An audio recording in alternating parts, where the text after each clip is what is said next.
Ya, karena kemarin kan juga kami buat tiktok nih. Jadi gimana Pak?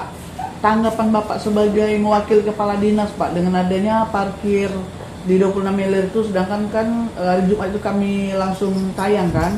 Jadi jawaban-jawaban netizen itu, saran-saran dari netizen juga kami sampaikan. Nah, sebelum kami ke sini, aku juga sudah konfirmasi dengan Pak Sekda. Nah, Pak Sekda merintahkan untuk sementara katanya Ibu ke Dinas Perhubungan langsung ke Pak Agus. Nah, kemudian kami ke Pak Agus dilempar ke sini. Gimana Pak? Coba untuk kelanjutan kan kita langsung nanti sore akan live lagi Pak. Apa jawaban kalian di sini kan?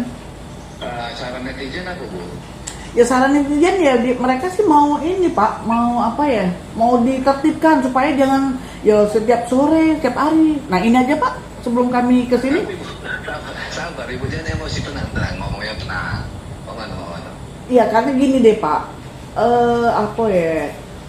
Supaya daerah sana tuh aman. Arti aman bukan aman masalah apa ya? Parkirnya tertib gitu. Jadi masyarakat bisa menggunakan. Kemudian juga di sana sih sudah ada kan tanda P, artinya dilarang parkir, tapi kenapa kita masih melakukan gitu ya?